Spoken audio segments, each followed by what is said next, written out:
నిత్యం కోట్లాది మందిని గమ్యస్థానాలకు చేర్చుతుంది రైల్వే వ్యవస్థ. అత్యంత కీలకమైన ఈ ప్రజా రవాణా నెట్వర్క్కు ఎంతో ప్రాధాన్యత ఇస్తోంది కేంద్ర ప్రభుత్వం. ప్రత్యేకంగా బడ్జెట్ కేటాయించడమే కాదు, ఎన్నో సంస్కరణలు తీసుకొస్తోంది. ఖర్చు తగ్గించుకోవడం, ఆధునికత వైపు మళ్లడం, ఆదాయం పెంచుకోవటం, ఇదే సూత్రం అనుసరిస్తోంది. అందులో భాగంగానే ఇప్పుడు విద్యుత్కు ప్రత్యామ్నాయ ఇంధనాలు వెతుక్కుంటోంది.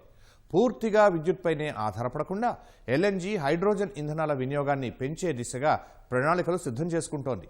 ఇప్పటికే ఇందుకు సంబంధించిన డిజైన్లు పూర్తి కాగా ట్రయల్ రన్స్ కూడా నిర్వహిస్తోంది. అన్నీ అనుకున్నట్టుగానే జరిగితే త్వరలోనే దశల వారీగా దేశవ్యాప్తంగా ఎల్ఎన్జీ, హైడ్రోజన్ ఇంధనాలతో నడిచే రైళ్లు అందుబాటులోకి రానున్నాయి.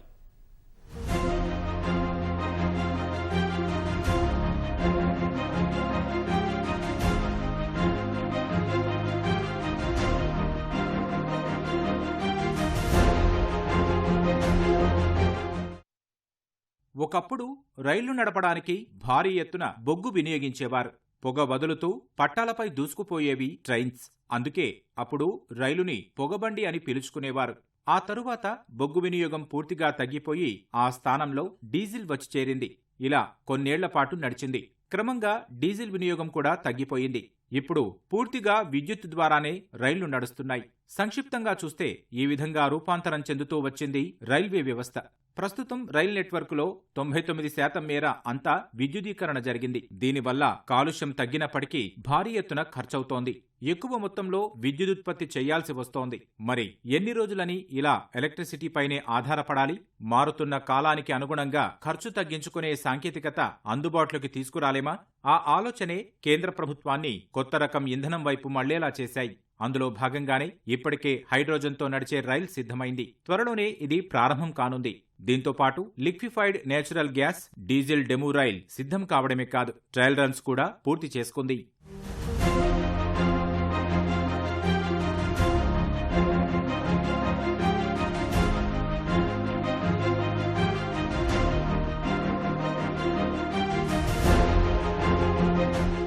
రైల్ ఇంధనం విషయంలో ఇలాంటి మార్పులు తీసుకురావడానికి ఖర్చు తగ్గించుకోవాలి అనుకోవడం మాత్రమే కారణం కాదు, పర్యావరణ హితంగా కూడా ఉండాలని. అంతేకాదు, ఇలాంటి మార్పులు చేయడం వల్ల ఇంకెన్నో ప్రయోజనాలు ఉంటాయని ధీమాగా చెబుతోంది రైల్వే.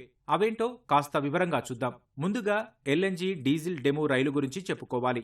ఇవి ఏ విధంగా పనిచేస్తాయనేది ఓ ఉదాహరణతో వివరించవచ్చు. ఇప్పుడు కార్లలో పెట్రోల్తో పాటు సిఎన్జి కూడా అందుబాటులో ఉండేలా తయారు చేస్తున్నారు. ప్రధానంగా సిఎన్జి పైనే కారు నడుస్తుంది.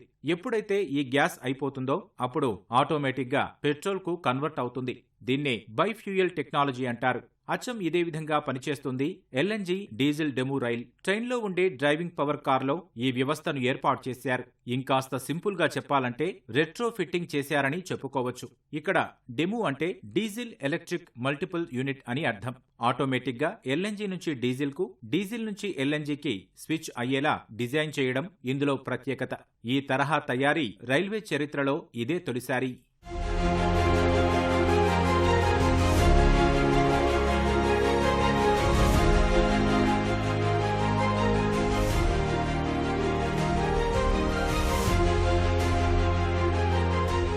రెండు రైళ్లను ఇప్పుడు ఇదే రెట్రో ఫిట్టింగ్ తో డిజైన్ చేశారు. ఇక్కడ కీలకంగా చెప్పుకోవాల్సిన విషయం ఏంటంటే, ఇలా మార్పులు చేయడం వల్ల డీజిల్ వినియోగం 40% మేర తగ్గి ఆ స్థానంలో ఎల్ఎన్జీ వినియోగం అవుతుంది. ఇప్పటికే ఈ రెండు రైళ్ల ట్రయల్ రన్స్ పూర్తయ్యాయి. సుమారు 2000 కిలోమీటర్ల మేర ప్రయాణం చేసి ప్రయాణికులకు ఎలాంటి ఇబ్బందులు లేకుండా సేవలు కూడా అందించినట్లు రైల్వే అధికారులే వెల్లడించారు. ఇదంతా చేశారు సరే, మరి ఈ ఎల్ఎన్జీ, డీజిల్ డ్యూయల్ ఫ్యూయల్ సిస్టంతో కలిగే ప్రయోజనాలేంటి అంటే చాలానే ఉన్నాయి. ఈ వ్యవస్థతో వాతావరణంలోని కార్బన్ డయాక్సైడ్ విడుదల తగ్గుతుంది. ఫలితంగా ఎయిర్ క్వాలిటీ పెరుగుతుంది. ఇది పర్యావరణపరమైన విషయం. ఆర్థిక పరంగా చూస్తే ఎన్నో లాభాలున్నాయి. డీజిల్ కన్నా ఎల్ఎన్జీ తక్కువ ధరకే దొరుకుతుంది. ఫలితంగా నిర్వహణ వ్యయం తగ్గుతుంది. అధికారిక సమాచారం ప్రకారం ఎల్ఎన్జీ, డీజిల్ సిస్టంతో ఏటా కనీసం 11.9 లక్షల రూపాయల మేర ఆదా అవుతుంది. ఆటోమేటిక్ గా ఓ ఫ్యూయల్ నుంచి మరో ఫ్యూయల్ కు స్విచ్ అవుతుంది కాబట్టి సేవల్లో ఎలాంటి అంతరాయం ఏర్పడదు. మరో ముఖ్యమైన విషయం ఏంటంటే, సంప్రదాయ డీజిల్ ఇంజిన్తో పోల్చి చూసినప్పుడు ఈ డ్యూయల్ ఫ్యూయల్ సిస్టంతో ఇంధనం ఎంతో ఆదా అవుతుంది. కాలుష్యము తగ్గుతుంది. డ్రైవింగ్ పవర్ కార్లో 2200 లీటర్ల సామర్థ్యం కలిగిన ఎల్ఎన్జీ ట్యాంకును అమర్చారు. ఈ కెపాసిటీతో సగటున 222 కిలోమీటర్ల మేర ప్రయాణం చేయవచ్చు. అయితే ఈ రైళ్లకు సంబంధించిన ఎమిషన్ టెస్టులు ఇంకా పూర్తి స్థాయిలో చేయాల్సి ఉంది. ఆ తర్వాత ఈ టెక్నాలజీని విస్తరించాలని చూస్తోంది రైల్వే. తర్వాతి ఫేజ్లో దాదాపు 8 డెమో రైళ్లలో డ్యూయల్ ఫ్యూయల్ సిస్టంతో డిజైన్ చేయాలని ప్రణాళికలు సిద్ధం చేస్తోంది. క్లీన్ ఎనర్జీలో భాగంగా క్రమంగా ఈ మార్పులు చేయాలని భావిస్తోంది. తగ్గట్టుగానే ఇప్పటి నుంచే అన్ని సిద్ధం చేసుకుంటోంది. దశల వారీగా ఇవి అందుబాటులోకి వచ్చే అవకాశం ఉంది. ये यूनिक पहल है इंडियन रेलवे का, जिसमें कि एलएनजी से ट्रेन को चलाने की कोशिश की जा रही है। अभी तक इसको 2000 किलोमीटर का ट्रायल किया गया है। कॉस्ट कम, इफेक्टिवनेस ज़्यादा। तो अगर हम 100 किलोमीटर के रेंज को देखें कि अगर 100 किलोमीटर जाना है हमको ट्रेन लेकर के, तो उसमें जो डीजल का खर्च आ रहा है वो आ रहा है करीब 12,000 रुपये का, और इसमें मुझे खर्च आ रहा है 30,000 रुपये का। तो इस तरह से ये बेनिफिशियल है कि ये कॉस्ट कम करेगा, इफेक्टिवनेस ज़्यादा होगा और फायदेमंद ज़्यादा होगा। पॉल्यूशन तो कम होगा ही होगा इससे, और रेलवे को फायदा होगा कॉस्ट में, रेलवे को फायदा होगा स्मूथनेस में, इफिशिएंसी में। ఇక ఇప్పుడు హైడ్రోజన్ ట్రైన్ గురించి మాట్లాడుకుందాం. హైడ్రోజన్ ఇంధనంతో రైలు నడిచేలా మార్పులు చేయడమే కాదు, ట్రయల్ రన్ కూడా పూర్తి చేసింది railway. Research designs and standards organisation RDSO వీటి పనితీరుని పర్యవేక్షిస్తోంది. చెన్నైలోని ఇంటిగ్రల్ కోచ్ ఫ్యాక్టరీలో ఈ టెక్నాలజీ అభివృద్ధితో గ్రీన్ రైల్ ట్రాన్స్పోర్ట్ దిశగా ముందడుగు పడింది. రైల్వే అధికారులు వెల్లడించిన వివరాల ఆధారంగా చూస్తే ఇప్పటికే హర్యానాలోని జింద్ సోనిపట్ సెక్షన్లో ఈ హైడ్రోజన్ రైల్ ట్రయల్ రన్ కొనసాగుతోంది. అది ఏ విధంగా పనిచేస్తోంది, ఏమైనా ఇబ్బందులు ఉన్నాయా అన్నది RDSO పరీక్షించనుంది. ముఖ్యంగా ఎమర్జెన్సీ బ్రేక్ డిస్టెన్స్ ట్రయల్స్ కూడా నడుస్తున్నాయి. సంబంధిత అధికారులు ఆమోదముద్ర వేసిన తర్వాత ఇది పూర్తి స్థాయిలో అందుబాటులోకి రానుంది. ఇదే విషయాన్ని కొద్ది రోజుల క్రితం రైల్వే మంత్రి అశ్విని వైష్ణవ్ కూడా ధృవీకరించారు.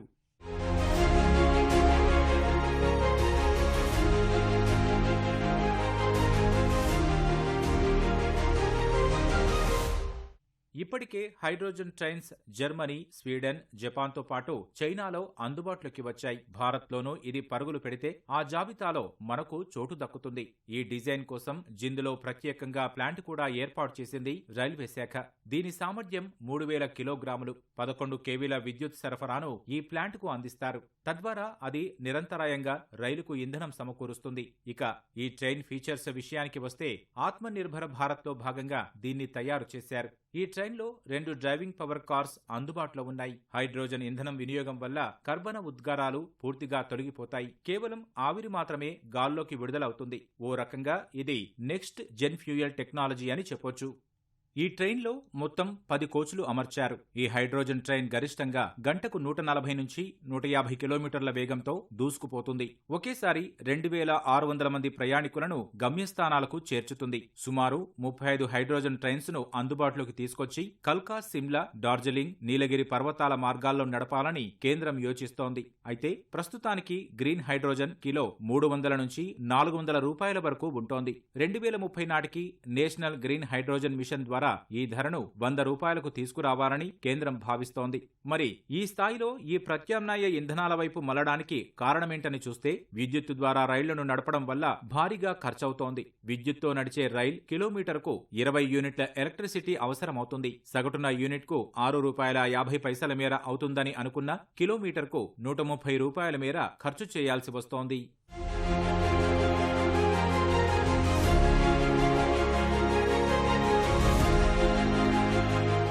రైళ్లు నడిపేందుకు రోజుకు 56 మిలియన్ యూనిట్లు, ఏడాదికి 20 బిలియన్ యూనిట్ల విద్యుత్ అవసరమవుతోంది. ఈ స్థాయిలో ఉత్పత్తి చేయడం ఖర్చుతో కూడుకున్న పని. అయితే డీజిల్తో పోల్చి చూసినప్పుడు విద్యుత్ వినియోగం కాస్త మెరుగే. కానీ ఎలక్ట్రిసిటీ కోసం చేస్తున్న ఖర్చును కూడా తగ్గించుకునేందుకు ఇప్పుడు ప్రత్యామ్నాయ మార్గాలు ఎంచుకుంటోంది కేంద్ర ప్రభుత్వం. 2030 నాటికి నెట్ జీరో సాధించేందుకు వీలుగా ఈ తరహా మార్పులు చేస్తోంది. అందుకే ఏటా బడ్జెట్లో రైల్వేకు భారీగానే నిధులు కేటాయిస్తోంది. 2026-27కు గాను 2,93,000 కోట్లు కేటాయించింది. నెట్వర్క్ సామర్థ్యాన్ని పెంచడంతో పాటు భద్రత కల్పించడం, అత్యాధునిక వసతుల వైపు మళ్లడం లాంటి లక్ష్యాలు నిర్దేశించుకుంది. రైల్వేను ఆధునీకరించడంలో భాగంగా వందే భారత్ ట్రైన్స్ అందుబాటులోకి తీసుకొచ్చింది కేంద్రం. ప్రస్తుతం ఇవి సేవలు అందిస్తున్నాయి. వీటిలోనూ స్లీపర్ వర్షన్ను కూడా తయారు చేశారు.